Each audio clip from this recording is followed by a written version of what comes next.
Kathy Carnup is the Vice President of Marketing for the Columbus Symphony Orchestra, a position she was promoted to in 2019. After serving as the CSO's Director of Marketing since 2011, Kathy is a graduate of Franklin University, and she's also been employed by ABC and NBC television affiliates, Gatehouse Media Partners, and as the Vice President Marketing Manager for Wilkes Broadcasting, overseeing 3 radio stations, including QFM 96. Welcome.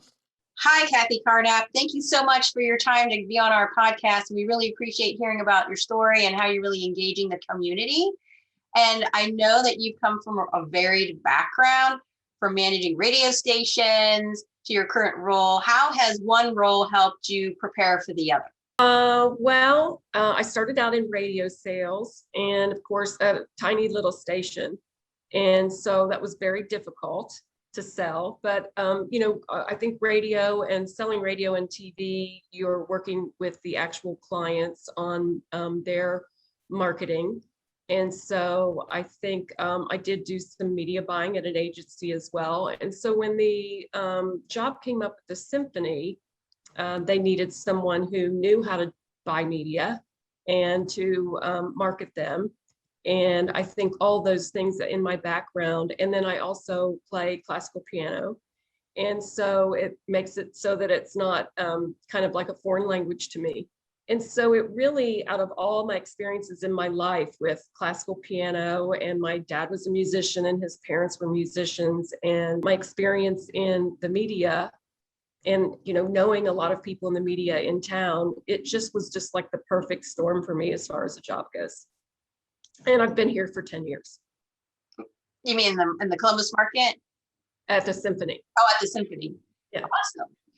So how has the Symphony become a role model for other orchestras since you've avoided musician layoffs during COVID? Well, that is a really good question. We have actually a lot of orchestras have called to find out what we have been doing and how we've done it to keep our musicians working. And so we did. We're very proud of that. We had the musicians doing other things besides actually playing. We kept them busy. Like I said, we did videos, and it could be a personal video about, who they were at home. They did videos teaching. They did cooking videos. I mean, it was just a little bit of everything. Andy Malott is a beekeeper. So, we kept the musicians busy that way. We had them write thank you notes and letters to our patrons and donors. We did outdoor free concerts once we could get outside last summer, and we recorded things that were socially distant on stage, and we would do, stream those free for everyone. And so I think what we have thought during this is that we want to be a part of the healing, and we want to serve this community, which is what the orchestra is really supposed to do, is to be serving the community. And we feel like we really did that. We also developed 2 kids websites, Symphonic Teens and CSO Kids Corner, and they're being used by the Columbus City School system. And we also did a curriculum for 3rd graders. So we kept busy and kept everybody working, doing a lot of things for education. I think the musicians did probably over 150 videos, whether it be explaining an instrument or it was about a composer. So, I mean, the amount of things that we've done is incredible. And again, we're in the hall now, working and playing in front of a limited audience. Do the kids typically have a certain type of interest in when it comes to the music of the orchestra? Is there typical questions that they ask? They ask, what's it like to be in an orchestra? And so we did a video on that. So we could answer that question. Oh, that's sweet. Yeah. Is there like a particular instrument you get the most questions about from the kids? I think it's violin. I think kids like violin. I think it's kind of an intro to, it's very difficult to play, but I think it's an intro into music. Piano used to be everyone's introduction into music, and everybody had piano lessons. Now I think it's a little bit more guitar, but kids are interested in violins because they just make beautiful music. So your music director has been known for being a chef. And are there any Yes. events to kind of put together that chef experience with music? We do that already. At our gala, we auction off a dinner with Rawson for about 10 people, and there could be music there. He is known to be a great chef, and he's done several videos of his recipes, and we post them online, and they're on our YouTube channel. And so, yeah, we do music and do things like that. I don't know that it would be on a big scale. It would just be a very personal thing in someone's home. And he's done it several times. So the fact that 65% of the orchestra revenue comes from donations has caused the orchestra to explore the potential for additional revenue streams. What does that look like? Well, our patrons have been extremely generous through COVID, and that is part of the way we've been able to keep running. And so we're very fortunate that way. But I think with all of the things that we've been doing for the community and doing them free, I think it's inspired our donors to continue to support us. And what programming changes has the orchestra made in recent years to welcome a younger demographic and more business people? And the College Club is an example of the orchestra providing a concert access at a reasonable cost. Well, the College Club is a great, that's a great program. It's $25, and a student can come to any and all Masterworks programs, and they'll get the best available seat. As far as programming goes, I think we try to program so that we have different kinds of music, maybe new, classical. Again, the College Club's great. We feel like, I think that the classical music is what it is, and we want to have it be like a learning experience for people. And so we don't really try to water it down too much, to be honest. We try to educate and serve that genre and do it well and make it inspirational and very high quality. And so we do things from different composers from different countries or at different times, or whether it's new music or it's women or it's African-American composers, we do add those in.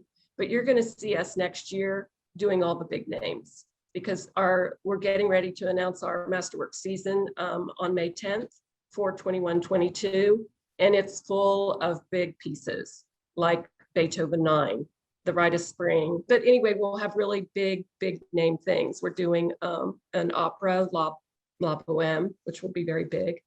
And we're doing Carmina Burana. So I'm naming off really the greatest hits, and that's kind of what our season will be like. That sounds fun. That sounds gonna be really fun. Mm-hmm. Very exciting. It's something for a lot of people to look forward to. Oh yeah, I think it will. You're the first to know. Obviously, this hasn't been announced, but yeah, but we're proud of it. And the brochure is at the printer, and I'm very proud of that, creating that piece, and so we're very excited about next season, and we think people will really respond to it. So then, since we've had to deal with COVID and a lot of the free things, now making that transition, will there still be some free events going forward after COVID? Yes. So now whether COVID's still on this summer, I'm sure in some way, shape, or form it will be, but we are going to do our community concerts like we did last summer. We're going to go ahead and do those again. So we'll do about 20 free community concerts after Picnic with the Pops. And yes, we will have free events. We'll continue to do so. We play all the time at hospitals and retirement homes and things like that. So all those things we do for the community, and it is free. So we will continue to do a lot of those. I think last year we did probably 150 free things, whether it's a quartet or it was the orchestra, outside doing the community things. And, we've had limited sizes in our orchestras because of COVID as well. So that's how we were able to go out to do all these free community concerts, because we had a certain amount at this one and a certain amount at that one and a certain amount at that one, because we couldn't put them all together. What has surprised someone who hasn't attended a concert recently? Well, I always say that everyone loves classical music. They just don't know it, because, you hear it in movies. Even the Ohio State Band plays Carmina Burana. And so I think everyone, if they came, and especially our next season, would hear something that they know and would be really inspired to hear it live, because there's nothing like hearing an orchestra live. I always say you got to see it live. Right, right. And with some of the traditional symphony benefactors that are kind of graying out, getting older, what has the philanthropy model changed to sustain the symphony coffers with other types of benefactors? That is a good question. I'm not in the development department, but they do a very good job at what they're doing. I think we've done a great job in the last few years of bringing up our balance sheet and trying to work on the endowment fund. And, I'm not exactly sure how they do that. It's just not my department, but they do a good job of it. So I know we work very hard at, I think again, the whole purpose is to really educate the community about the service that we provide to the community. And it's not just, playing music, it's educating the children. Our musicians are teachers in the community, and they teach our children in the community and all the things that we do. Even we live streamed to several prisons our holiday show this past Christmas. And we got letters back from them at how appreciative they were to hear that and to see it. So, we did the same thing at I believe it was the James and Children's. We also had our holiday show, which aired on Channel 4 and Channel 10.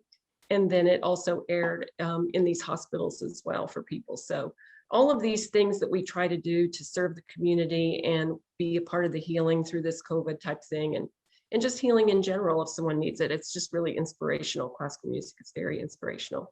So what do you think, say 10 years from now, and what you'll look back at, your job or then the work that's been done, what do you think that legacy will be? I think that when I think about myself, I am really proud of, we updated the logo and kind of updated the look. And I think I took us to a little bit different level of promoting, and we have increased sales of tickets and of the number of people that are there with us. And we try to do that every single year. Now, obviously last year was an odd year. This year's an odd year, but we'll go back to the 2019 numbers and then try to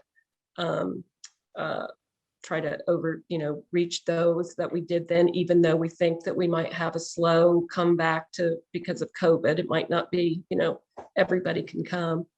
But I think the orchestra, I think that we just continue to keep doing things for the community, and the more we can do. When I first started 10 years ago, we were doing our classical works, we were doing our pops, and we were doing Picnic with the Pops. And now we are full into all kinds of education things and free community concerts and going out to hospitals. I mean, I think the big change in the last 10 years has just been the amount of things that we do and why we do it. If someone was looking at behind the scenes with the musicians, what would surprise someone as a fan? That is an interesting question. I mean, to me, they're very nice people. They're very talented, and they're very dedicated to their art. I think some of the things, and this is what I tried to do during COVID, to kind of let people get to know them more on a personal level. Like I said, Andy Malott is a beekeeper, and some of them teach. And one of our musicians did whatever that dance is, I don't know what, but anyway, he did that. Dancing, and some of them are good cooks and did recipes. So I think that just getting to know them, like you see them sitting on the stage and it's just so grandiose, but to get to know that they're just really good, normal people. And I think that's probably the most interesting thing, that people kind of just want to know, like, who is that on stage? I think it's cool to do like behind the scenes. I think it's important for people to connect with those musicians and really understand collectively they have a voice, but they also have an individual voice that really can impact the community in a profound way. Well, that's true. Russ Gill, he is a runner, and he has raised a ton of money for, I believe it's the Heart Association, or I don't know the exact charity, I'm sorry. But anyway, every year he runs up and down the steps at the Levesque Tower to raise money. And so those are, all different kinds of things that they do that make them part of this community, and that we're so proud of, and they are too. So, well, thanks so much for your time, and I really appreciate it, Kathy, and showing and sharing some of that insight with us. Thank you. Thanks for having me. If you haven't already subscribed to the channel, please hit subscribe so you can get notified when new content comes out. Please share this with anyone who could be inspired by it. And feel free to post any questions so we can be inspired by new content. Thanks for listening. If you're interested in learning more, visit our website at bakercreative.co.